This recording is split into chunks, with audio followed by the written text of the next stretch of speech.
পঞ্চগড়ে হেক্টরের পর হেক্টর জমি ভরে উঠেছে কৃষকের সোনালী গমে। চলতি বছর জেলায় 17,180 হেক্টর জমিতে গম চাষ হয়েছে। আবহাওয়া ভালো থাকায় ফলনও হয়েছে ভালো, কিন্তু সেই ফসল ঘরে তোলাই এখন বড় চ্যালেঞ্জ হয়ে দাঁড়িয়েছে। মধ্যপ্রাচ্যের যুদ্ধের প্রভাব যখন তেলের বাজারে, তখন তার আঁচ পড়েছে পঞ্চগড়ের কৃষিতেও। হাড়ভাঙা খাটুনির পর ফসল ঘরে তোলার সময় হলেও তেলের অভাবে বন্ধ হয়ে পড়েছে হারভেস্টার মেশিন।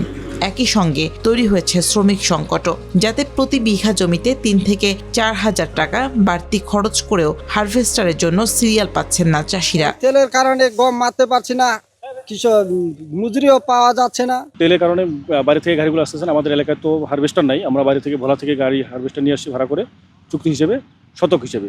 তো আমরা এখন নিয়ে আসি, আসার পরে এখন আমাদের কোনো তেল নেই। তেলের কারণে আমরা করতে পারতেছি না। সকালবেলা 2 ঘন্টার মতো চালাইছি, পরে আর মেশিন পড়ে গেছে। গমগুলা নিয়ে যে অনেক কষ্টতে আছি। এখন স্যার মারাই মেশিন আসছে, ঠিক আছে হারভেস্টার, কিন্তু স্যার তেলের জন্য আমাদের কোনো কাজ করতে পারতেছি না। উপায় না পেয়ে অনেকে পরিবারের সদস্যদের নিয়ে নেমেছেন গম কাটতে। চাষিরা বলছেন এখনো প্রায় 80% গম মাঠে পড়ে আছে, যাতে কালো বর্ণ ধারণ করেছে গম। মেশিন পাওয়া যায় না, 1 নম্বরে গম কাজে যায়, গম কাটানির রেট বেশি, 8,000 টাকা একর, এই জন্যে নিজে কাটতেছি।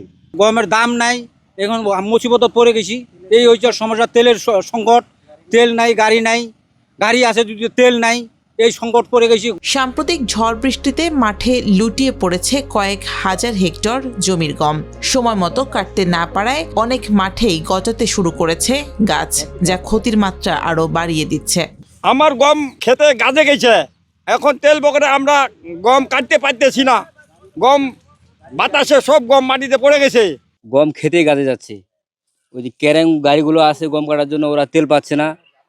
এখন আমরা নিরুপায় হয়ে আছি। এছাড়া তেল না পেয়ে সংকটে পড়েছেন হারভেস্টার মেশিন চালকরা। তাদের অভিযোগ, কৃষি বিভাগের অনুমতি থাকলেও দেয়া হচ্ছে না চাহিদা অনুযায়ী তেল। সকাল থেকে দাঁড়ায় আছি পাম্পে 3 ঘন্টা দাঁড়ায় 500 টাকা তেলে পাইছি। তারপরে মনে হয় যে গম মারতে আসছি, গম মারতে 2 বিঘা মাটি মারে আপনার বন্ধ হয়ে গেছে। তাতে তো মনে করেন যে কৃষকেরও লস, আমারও লস, আমি তো গাড়ি চালাতে পারতেছি না। যে আমাদের যে একটা চাহিদা, যে আমাদের প্রয়োজন অনুযায়ী তেল দিচ্ছে না পামওয়ালারা। আমরা অফিস থেকে পারমিশন নিয়েছি 100 লিটার তেল দেওয়ার জন্য, কিন্তু ওরা তেল দিচ্ছে 20টা থেকে 50টা সর্বোচ্চ। এটা দিয়ে আমাদের ভাই গম কাটা যাচ্ছে না। যদিও কৃষি বিভাগ ও জেলা প্রশাসন বলছেন চাষিদের চাহিদা অনুযায়ী তেল সরবরাহ করা হচ্ছে, ফলে সংকটের সুযোগ নেই। বিরূপ আবহাওয়ায়, বিশেষ করে আমাদের যে ক্লাইমেট চেঞ্জ হওয়ার কারণে আমাদের অগ্রিম বৃষ্টিপাত পঞ্চগড়ে শুরু হয়েছে, সেই সাথে শিলাবৃষ্টি এবং ঝড়ো হাওয়াও হচ্ছে। তো আমরা তো কৃষি সম্প্রসারণ বিভাগের পক্ষ থেকে চাষিদেরকে আগের থেকে সচেতন করছি। এখনও আমরা কন্টিনিউ চাষিদেরকে পরামর্শ দিচ্ছি, বিশেষ করে গম পাকার সাথে সাথে যেন তারা ম্যানুয়ালি এবং যেগুলা গম দাঁড়ায় আছে সেগুলো যেন মেশিন দিয়ে দ্রুত তারা সংগ্রহ করেন।